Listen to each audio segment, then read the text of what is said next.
Welcome back to पढ़ंतु। मैं अलीशा बघेल आपके लिए लेकर आई हूँ आज बायोलॉजी का चैप्टर फर्स्ट, जो कि है सर्कुलेटरी सिस्टम। फ्रेंड्स, इससे पहले हमने कुछ स्टैटिक जीके के चैप्टर्स किए हैं। जिन्होंने नहीं देखा है तो वो डिस्क्रिप्शन बॉक्स में ज़रूर चेक करिए।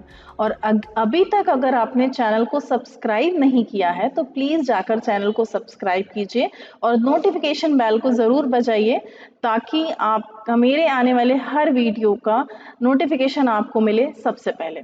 तो चलिए स्टार्ट करते हैं। सबसे पहले मैं जो फर्स्ट चैप्टर स्टार्ट करने वाली हूँ वो सर्कुलेटरी सिस्टम आज मैं आपको बताने वाली हूँ। सर्कुलेशन मीन्स क्या होता है। सबसे पहले हम ये जानेंगे कि सर्कुलेशन होता क्या है। Circulation means flow of blood in the body through heart and vessels. Body में जो ब्लड फ्लो होता है, चाहे वो प्योर ब्लड हो चाहे वो इम्प्योर ब्लड हो, वो सभी एक पूरी प्रोसेस या पूरी मैकेनिज्म आप बोल सकते हैं सर्कुलेशन के अंदर आती है, और इसी को हम बोलते हैं सर्कुलेटरी सिस्टम। सबसे पहले विलियम हार्वे एक साइंटिस्ट थे। उन्होंने सर्कुलेटरी सिस्टम डिस्कवर किया था इन 1628। याद रखिएगा, William Harvey discovered it in year 1628। तो सर्कुलेटरी सिस्टम को उन्होंने 4 पार्ट्स में एक्सप्लेन किया था: heart, arteries, veins and blood. उन्होंने बताया था कि ये जो 4 इम्पॉर्टेंट पार्ट्स हैं वो पूरी बॉडी के सर्कुलेटरी सिस्टम को या सर्कुलेशन को फंक्शन करते हैं। सबसे पहले हम पढ़ेंगे heart. It remains safe in pericardial membrane. ये एक तरीके के कवच में बहुत ही सुरक्षित होता है हमारी बॉडी के अंदर। इसका जो वजन होता है, इट्स वेट, ये होता है अप्रॉक्स 300 ग्राम्स, यानी लगभग 300 ग्राम के आसपास इसका वजन होता है। और एक अनुमान बताया गया है कि average heart is the size of a fist in an adult. अब आप सोचेंगे कि फिस्ट क्या होता है। तो फ्रेंड्स, अगर हम अपनी मुट्ठी इस तरीके से बांधते हैं तो बोला जाता है कि जिस भी इंसान का, अगर आपको हार्ट का साइज पता करना है या हम अपनी ही बात करते हैं, तो हम अगर अपनी मुट्ठी को इस तरीके से बांधते हैं तो जो हमारी मुट्ठी का जो साइज होता है वो हमारे हार्ट का साइज होता है। ठीक है, तो ये एक अनुमानित तौर पर आपको समझाने के लिए बताया गया है। नेक्स्ट होती हैं arteries. Arteries carries pure blood और ऑक्सीजनेटेड ब्लड, यानी शुद्ध जो ब्लड होता है, प्योर जो ब्लड होता है, वो आर्टरीज कैरी करती हैं, या ऑक्सीजनेटेड ब्लड भी बोल सकते हैं आप, क्योंकि प्योर ब्लड का मतलब ही ये है जिसमें बहुत सारा ऑक्सीजन हो। सेकेंड है veins. Veins carries impure blood, या आप इसको डीऑक्सीजनेटेड ब्लड भी बोल सकते हैं, जिसमें कार्बन डाइऑक्साइड हो, या अशुद्ध जो ब्लड होता है वो वेन्स कैरी करती हैं। पल्मोनरी आर्टरीज क्या होता है। जहां पर भी वर्ड पल्मोनरी आता है मतलब आप समझ लेना कि वो लंग्स से रिलेटेड है, यानी जो आर्टरीज लंग्स से जुड़ी हुई रहती हैं वो पल्मोनरी आर्टरीज कहलाती हैं, और ये इम्प्योर ब्लड कैरी करती हैं। ध्यान रखना, आर्टरीज जो है वो प्योर ब्लड कैरी करती हैं, बट जो पल्मोनरी आर्टरीज हैं वो इम्प्योर ब्लड कैरी करती हैं। वैसे ही पल्मोनरी वेन्स की अगर मैं बात करूं तो ये प्योर ब्लड कैरी करती हैं। ध्यान रखना, आर्टरीज और वेन्स के जस्ट अपोजिट होगा पल्मोनरी आर्टरीज और pulmonary veins. Next, human heart has 4 chambers. हम सबको पता है कि 4 चैम्बर्स होते हैं हमारे हार्ट में। सबसे फर्स्ट होता है राइट ऑरिकल बोलते हैं, या एट्रियम भी बोल सकते हैं। नेक्स्ट है राइट वेंट्रिकल। ये जो ऊपर वाला पार्ट है ये इसे बोला जाता है ऑरिकल, या अट्रियम भी बोला जाता है, और जो नीचे वाला पार्ट है उसको बोला जाता है वेंट्रिकल।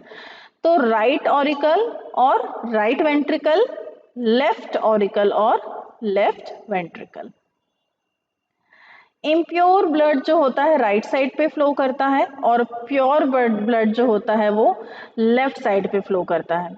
और डबल सर्कुलेशन होता है। डबल सर्कुलेशन का मतलब है एक बार प्योर ब्लड फ्लो करेगा, एक बार इम्प्योर ब्लड फ्लो करेगा। इसको क्लोज सर्कुलेशन भी आप बोल सकते हैं। Now working of heart. आप प्लीज ध्यान से देखिएगा स्क्रीन में, यहाँ मैंने एक डायग्राम ड्रॉ किया है, आप देख सकते हैं। हमेशा एक बात ध्यान रखना, और ये बहुत इंपॉर्टेंट पॉइंट है, कि जो राइट साइड होता है हमारे हार्ट का वो थोड़ा सा छोटा होता है as comparison to the left side. यानी लेफ्ट साइड के मुकाबले जो राइट साइड है वो थोड़ा सा छोटा होता है, क्योंकि राइट साइड पे हमारा लंग्स होता है, और लंग्स के वजह से जो राइट का जो साइड है वो थोड़ा सा छोटा होता है। ठीक है, अब आप देख सकते हैं यहाँ पर मैंने वेन्स बनाई हैं जो इम्प्योर ब्लड कैरी करती हैं। वेन्स इम्प्योर ब्लड को लेकर आती हैं कहाँ? राइट ऑरिकल में, या राइट एट्रियम भी आप बोल सकते हैं। राइट ऑरिकल में आप इम्प्योर ब्लड आता है, वहां से ये ट्राइकस्पिड वाल्व है। ये जो तीन जो मैंने बनाए हुए हैं सिलिंड्रिकल शेप के, ये ट्राइकस्पिड वाल्व हैं, ये ओपन होते हैं, और इनसे होते हुए इम्प्योर ब्लड कहाँ जाता है? राइट वेंट्रिकल में जाता है। ध्यान रखना, फिर से रिपीट कर रही हूँ, ऊपर का पार्ट कहलाता है ऑरिकल और नीचे का पार्ट कहलाता है वेंट्रिकल। ऑरिकल को अट्रियम भी बोलते हैं। ठीक है, चलिए, ट्राइकास्पिड वाल्व से कहाँ आ गया? ये राइट वेंट्रिकल में आ गया। अब राइट वेंट्रिकल से ये पल्मोनरी आर्टरी कनेक्ट है। ध्यान रखना, मैंने क्या बताया था, जो लंग से जो आर्टरी कनेक्ट है उसको हम क्या बोलेंगे? Pulmonary artery. तो ये राइट वेंट्रिकल से जो पल्मोनरी आर्टरी है, यहाँ से ब्लड कहाँ जाता है? लंग्स में जाता है, और लंग्स में ब्लड का होता है प्योरिफिकेशन, और ब्लड प्योर होने के बाद वापस से ये पल्मोनरी वेन जो मैंने आप एरो से देख सकते हैं, मैं एरो लेकर जा रही हूँ वहाँ, ये जो पल्मोनरी वेन है वो लेकर जाती है प्योर ब्लड को लेफ्ट ऑरिकल में। ठीक है, ये ध्यान रखना, पल्मोनरी आर्टरी से इम्प्योर ब्लड यानी जो अशुद्ध ब्लड है वो आया लंग्स में, लंग्स में ब्लड का प्यूरिफिकेशन हुआ, और फिर वो प्योर जो ब्लड था वो पल्मोनरी वेन से लेफ्ट ऑरिकल में गया। लेफ्ट ऑरिकल से फिर बाइकस्पिड बल्ब खुलते हैं। बाइकस, ये सिलेंड्रिकल जो मैंने दो बनाए हुए हैं ये बाइकस्पिड बल्ब है। बाइकस्पिड बल्ब से प्योर ब्लड जाता है लेफ्ट वेंट्रिकल में, और लेफ्ट वेंट्रिकल से आर्टरी कनेक्ट होती है, और ये आर्टरी पूरे बॉडी में प्योर ब्लड को सप्लाई करती है या सर्कुलेट करती है, आप कह सकते हैं। ठीक है, तो ये था working of heart. Heart beats about 1,15,000 times each day. एक औसत जो अनुमान बताया गया है मनुष्य में, 1,15,000 बार हमारा जो हार्ट है वो बीट करता है 24 घंटे में, या ईच डे आप बोल सकते हैं। Heart pumps about 2,000 gallons of blood every day, यानी एक दिन में जो हमारा हार्ट है वो कम से कम 2,000 गैलन्स ब्लड पंप करता है। Heart beats 72 times in 1 minute, एक मिनट में 72 बार, यानी 72 बार दिल धड़कता है हमारा, हम बोल सकते हैं, या हार्ट बीट्स होते हैं 72 टाइम्स। ये स्टैंडर्ड यूनिट है और ये सबको पता होती है। लार्जेस्ट आर्टरी कौन है? ये फ्रेंड्स आप अच्छे से इसको नोट कर लीजिएगा, ये कॉम्पिटिटिव एग्जाम में पूछा जाता है। लार्जेस्ट आर्टरी कौन सी कहलाती है? आर्टा। और लॉन्गेस्ट वेन कौन सी कहलाती है? Vena cava. फिर से रिपीट कर रही हूँ, लार्जेस्ट आर्टरी जो होती है वो होती है आर्टा, और लॉन्गेस्ट वेन होती है vena cava. Now blood pressure is measured by sphygmomanometer. एक जो मशीन होती है ब्लड प्रेशर मेजर करने की, आजकल तो बहुत डिजिटल डिवाइसेस आ गए हैं कि अब बस आप बटन दबाओ और एक बेल्ट जैसा रहता है और वो आपको इमीडिएटली रीडिंग बता देती है। लेकिन जो हॉस्पिटल्स में पुराने टाइम पे इस तरीके से पुश करने वाली मशीन होती थी, प्रेशर क्रिएट करने वाली, तो उस मशीन को बोला जाता है स्फिग्मोमैनोमीटर। ये ब्लड प्रेशर मेजर करने का डिवाइस है। Blood pressure and pulse rate are measured from artery. आप ध्यान है, डॉक्टर्स हमको इस तरीके से छू के देखते हैं, इस तरीके से, तो ये कहाँ छूते हैं? तो ये जो आर्टरी होती है हमारी, वहां से चेक किया जाता है हमारा पल्स रेट या फिर blood pressure. 1 systole plus 1 diastole is equal to heart beat, यानी एक सिस्टोल और एक डायस्टोल मिलकर क्या बनाती हैं? एक हार्ट बीट बनाती हैं। सिस्टोल का मतलब क्या होता है? कॉन्ट्रैक्शन ऑफ हार्ट, यानी हार्ट का कॉन्ट्रैक्ट होना। फैलना। और डायस्टोल का मतलब क्या होता है? रिलैक्सेशन ऑफ हार्ट, यानी रिलैक्स होना। यानी एक बार जब वो कॉन्ट्रैक्ट होगा, एक बार रिलैक्स होगा, तब जाकर वो बनेगी पूरी एक हार्ट बीट। तो जो डिजिटल आजकल जो ब्लड प्रेशर की जो मशीन्स हैं, उसमें आपको याद होगा ऊपर 120 और 80 एक नॉर्मल स्टैंडर्ड यूनिट बताई गई है। तो 120 होता है सिस्टोल और 80 होता है डायस्टोल। ये एक स्टैंडर्ड यूनिट है नॉर्मल ब्लड प्रेशर की। नॉर्मल ब्लड प्रेशर क्या है? 120/80, यानी 120 क्या होना चाहिए? सिस्टोल होना चाहिए, और 80 क्या होना चाहिए? डायस्टोल। यानी 120 बार हमारा हार्ट कॉन्ट्रैक्ट होना चाहिए और 80 टाइम्स रिलैक्स होना चाहिए। तो ये एक नॉर्मल ब्लड प्रेशर की यूनिट है, 120 सिस्टोल और 80 डायस्टोल। अब बात करते हैं अगर हार्ट बीट की, तो 1 हार्ट बीट 70 ml ब्लड, एक हार्ट बीट में 70 ml ब्लड पंप होता है। तो वैसे ही अगर आपको पूरा टोटल करना है तो कैसे करोगे? 1 मिनट में कितने टाइम्स हमारी हार्ट बीट होती है? 72 टाइम्स। 72 इंटू 70 कर लीजिए। एक हार्ट बीट में 70 ml ब्लड, तो 1 मिनट में कितनी हार्ट बीट्स होती हैं? 72 होती हैं। तो 72 को अगर हम 70 से मल्टीप्लाई करते हैं तो आंसर आता है 5040 ml, यानी एक मिनट में 5040 ml ब्लड पंप होता है। अगर आप इनको लीटर्स में देखेंगे तो 5.04 लीटर एक मिनट में पंप होता है। अब अगर मैं बात करती हूँ, यहाँ एक मिस्टेक हो गई है, सॉरी, यहाँ हार्ट आना था, स्पेलिंग मिस्टेक है, I think, don't mind please. Animal heart की अगर हम बात करते हैं तो जब सबसे पहले मैं फिशेस की अगर बात करती हूँ, तो फिश का जो हार्ट होता है वो 2 चैम्बर हार्ट होता है। जैसे ह्यूमंस में 4 चैम्बर हार्ट होते हैं, वैसे ही जितनी भी फिशेस हैं उसमें 2 चैम्बर हार्ट होता है। आप देखिए 1 ऑरिकल होते हैं उसमें और 1 वेंट्रिकल होते हैं, ठीक है। तो ये इस तरीके का हार्ट होता है, 1 ऑरिकल होता है और 1 वेंट्रिकल होता है इनके हार्ट में। नेक्स्ट अगर हम बात करते हैं एम्फीबियंस की, तो एम्फीबियंस में 3 चैम्बर हार्ट होते हैं। इसमें 2 ऑरिकल्स होते हैं और एक वेंट्रिकल होता है। ये डायग्राम मैं आपको दिखा देती हूँ, ये है, इसमें ये 2 ऑरिकल्स होते हैं और ये एक वेंट्रिकल होता है। रेप्टाइल्स की अगर मैं बात करती हूँ तो रेप्टाइल्स का 3 और 3.5, 3 और 3.5 चैम्बर, यानी कुछ रेप्टाइल्स में 3 चैम्बर्स हार्ट होते हैं, कुछ में 3.5। तो 3.5 क्या है? सबसे पहले मैं आपको एक एक्सेप्शन बता दूं, बहुत इंपॉर्टेंट है। क्रोकोडाइल्स रेप्टाइल्स की कैटेगरी में आता है, लेकिन उसके बाद भी उसको 4 चैम्बर्स हार्ट होता है, उसका जो हार्ट होता है वो 4 चैम्बर हार्ट होता है, ठीक है। तो ये एक एक्सेप्शन है। तो आप देख सकते हैं 3.5 चैम्बर का मतलब ये होता है कि 2 ऑरिकल है, ठीक है, बट वेंट्रिकल की जो वॉल है वो बीच में से रप्चर होती है, यानी टूटी हुई रहती है, इसलिए बोला गया है 3.5 चैम्बर। अब बर्ड्स और मैमल्स की मैं बात करती हूँ, तो ह्यूमन बींग्स भी मैमल्स में ही आते हैं, वो हम मैमल्स के ही तरह होते हैं। तो बर्ड्स और मैमल्स में भी 4 चैम्बर हार्ट होता है, 2 ऑरिकल होते हैं और 2 वेंट्रिकल होते हैं। Fish, amphibians and reptiles are cold blooded animal, इनका खून बहुत ठंडा होता है, ये बहुत जल्दी इनको गुस्सा नहीं आता है इन तरीके के एनिमल्स को। बर्ड्स, मैमल्स जो होते हैं वार्म ब्लडेड एनिमल्स होते हैं।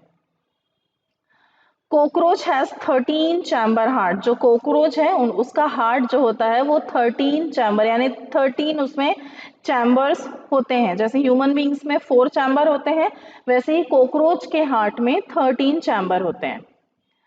नाउ ब्लड, अब मैं ब्लड की बात करती हूँ। So it is a fluid connective tissue, ये एक ऐसा कनेक्टिव टिश्यू है हमारी बॉडी का जो फ्लूइड फॉर्म में, तरल फॉर्म में, यानी लिक्विड पोजीशन में है ना। ऐसा क्योंकि ऑब्वियसली ब्लड भी एक कनेक्टिव टिश्यू है जो हमारी पूरी बॉडी को जोड़ के रखता है आपस में, बट ये फ्लूइड फॉर्म में है, इसलिए इसको बोला गया है कि blood is a fluid connective tissue. The quantity of blood in human body is 7% of the total weight. एक मनुष्य का जितना वेट है उसका 7% उसका ब्लड होता है। ये एक अनुमान लगाने का तरीका है कि आपके वेट का 7% जो है वो ब्लड का है। So the quantity of blood in human body is 7% of the total weight. Blood का जो पीएच होता है, पीएच वैल्यू, वो होता है 7.4। फ्रेंड्स, अगर आपने स्कूल में 10th में या 9th में साइंस पढ़ा होगा तो आपको पीएच स्केल क्या होती है वो पता होगी। एसिड और बेसिक को, अम्ल और क्षार को किस तरीके से पहचाना जाता है, तो ये वही पीएच वैल्यू है। तो ब्लड का जो पीएच होता है वो 7.4 होता है। एडल्ट मेल में, यानी एक वयस्क जो मेल है उसमें 5 to 6 लीटर ब्लड होता है, और जो एडल्ट फीमेल है यानी जो वयस्क फीमेल है उसमें 4 to 5 लीटर ब्लड होता है। यानी ऑब्वियसली मेल में ज़्यादा होता है और फीमेल में थोड़ा कम होता है। Spleen act as storage organ for blood. Spleen जो होती है हमारी बॉडी में वो ब्लड को स्टोर करने का काम करती है, और इसलिए स्प्लीन को क्या बोला गया है, ब्लड का स्टोरेज ऑर्गन। अब आप देख सकते हैं ब्लड को दो पार्ट्स में डिवाइड किया गया है, प्लाज्मा और ब्लड कॉर्पसेल्स। प्लाज्मा एक लिक्विड कंपोनेंट है जिसमें 10% प्रोटीन होता है और 90% वाटर होता है। वहीं ब्लड कॉर्पसेल्स जो एक सॉलिड कंपोनेंट है, इसमें आरबीसी होते हैं, डब्ल्यूबीसी होते हैं और प्लेटलेट्स होते हैं। ये तीन होते हैं। तो आपको पता है आरबीसी सबसे ज़्यादा होते हैं हमारी बॉडी में, उससे थोड़े से कम होते हैं प्लेटलेट्स, और उससे थोड़े से कम होते हैं डब्ल्यूबीसी। जबकि आप सोच सकते हैं डब्ल्यूबीसी कितना कम होता है हमारी बॉडी में, और जबकि हमको सबसे ज़्यादा ज़रूरत किसकी होती है, डब्ल्यूबीसी की होती है। Now formation of blood. अब ब्लड का फॉर्मेशन कैसे होता है, तो ब्लड का फॉर्मेशन होता है हमारी बोन मैरो में। हमारी जो हड्डियां हैं, हमारी बोन्स हैं, उनके बीच में एक सॉफ्ट टिश्यू होता है, उनके सेल्स में आरबीसी, डब्ल्यूबीसी और प्लेटलेट्स बनते हैं, यानी ब्लड का फॉर्मेशन होता है, निर्माण होता है आप बोल सकते हैं। तो formation of blood cells, RBC, WBC, platelets. आप यहाँ डायग्राम में देख सकते हैं, यहाँ मैंने एक बोन का डायग्राम लिया है। बोन के बीच में जो ये बोन मैरो है, ये इस बोन मैरो के सेल्स में अंदर बनता है डब्ल्यूबीसी, आरबीसी और प्लेटलेट्स। बट एक बात बताऊं कि एट एम्ब्रियोनिक स्टेज, ये यहाँ पर डायग्राम के पीछे यहाँ पर लिखा हुआ था स्टेज, ये तो हाइड हो गया है, मैं आपको ऐसे ही बता देती हूँ। At embryonic stage blood formation takes place in liver. जब शिशु भ्रूण अवस्था में होता है, माँ के गर्भ में जब शिशु भ्रूण अवस्था में होता है, तब बोन्स का फॉर्मेशन उतने अच्छे से नहीं हुआ होता है। तो उस वक्त में जब शिशु भ्रूण अवस्था में होता है तो उनका जो ब्लड का फॉर्मेशन होता है वो लिवर में होता है, और जब शिशु एक पूरी बॉडी बन जाता है, तब जाकर फिटस बन जाता है, तब जाकर उनमें जब बोन्स अच्छे से डेवलप हो जाती है, तब उनका जो ब्लड का जो फॉर्मेशन है वो बोन्स में बनना स्टार्ट होता है। लेकिन जब शिशु भ्रूण अवस्था में होता है, या बोल सकते हैं एम्ब्रियोनिक स्टेज में होता है, तब ब्लड का जो फॉर्मेशन है वो लीवर में होता है। Its destruction takes place in spleen, therefore spleen is called the graveyard of RBC. अब ये क्या चीज़ है, स्प्लीन एक ऐसी जगह है जहां पर आरबीसी कहाँ क्या हो जाते हैं, डिस्ट्रॉय हो जाते हैं, उनका डिस्ट्रक्शन हो जाता है। इसलिए स्प्लीन को ग्रेव यार्ड ऑफ आरबीसी यानी कब्रगाह बोला गया है आरबीसी का। ठीक है, तो anaemia disease is cause due to deficiency of haemoglobin. Haemoglobin की कमी से कौन सी बीमारी होती है, एनीमिया बीमारी होती है। हीमोग्लोबिन का मतलब यह है कि हमारे ब्लड में ऑक्सीजन की कमी हो जाना। ठीक है, ऑक्सीजन रिच ब्लड होता है ना, जो प्योर ब्लड होता है, तो जब हमारे ब्लड में ऑक्सीजन की कमी हो जाती है तब ये जो डिजीज है एनीमिया ये होती है। नेक्स्ट है ब्लड सेल्स, आरबीसी, जिसे हम एरिथ्रोसाइट्स भी बोलते हैं। तो आरबीसी का एक और नाम है एरिथ्रोसाइट्स, और आरबीसी का फुल फॉर्म है रेड ब्लड कॉर्पसेल्स। ये बायकॉन्केव शेप का होता है। इसकी जो मात्रा है हमारे शरीर में यानी अमाउंट, वो 5 मिलियन पर ml, यानी 1 ml ब्लड में कम से कम 5 मिलियन सेल्स होते हैं आरबीसी के।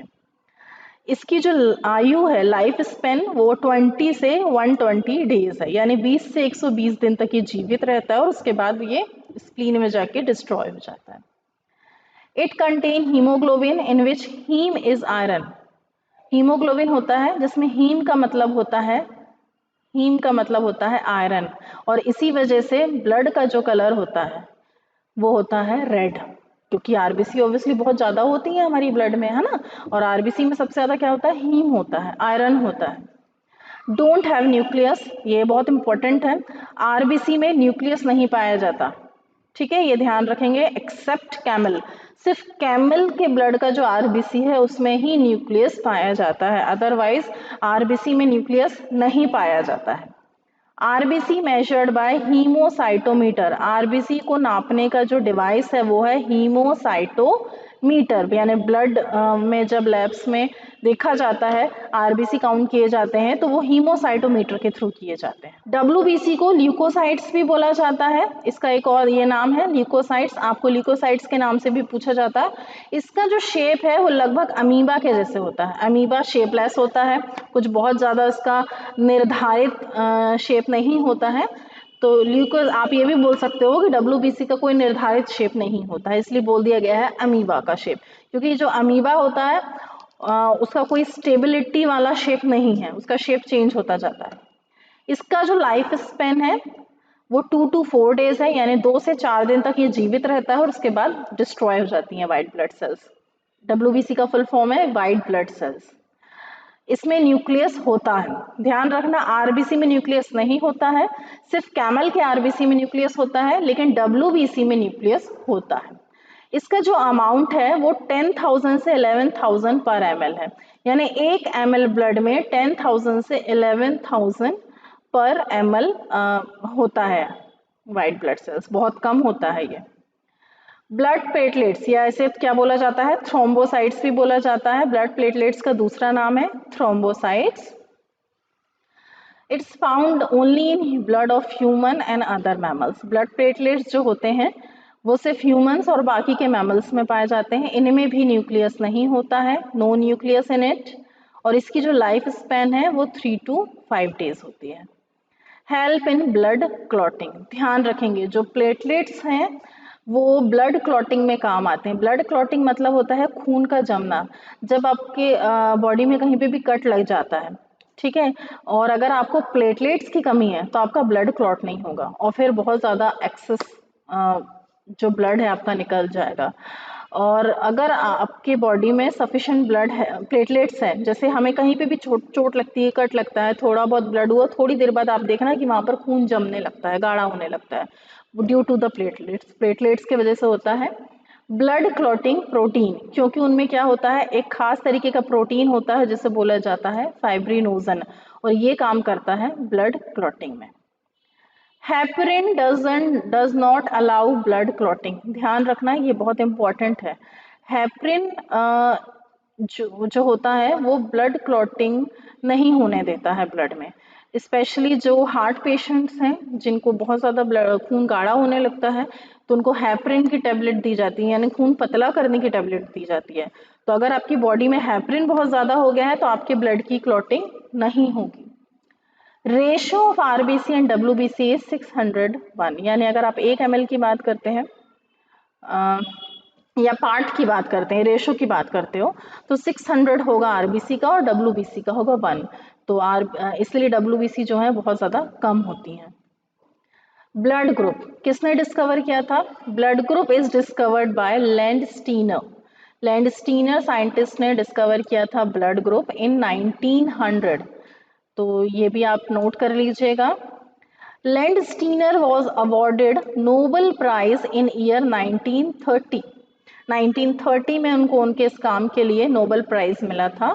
उनके अकॉर्डिंग 4 ब्लड ग्रुप हैं, ए, बी, ओ और ए बी, ये 4 तरीके के ब्लड ग्रुप उन्होंने इंट्रोड्यूस किए थे। अब एंटीजन्स क्या होते हैं?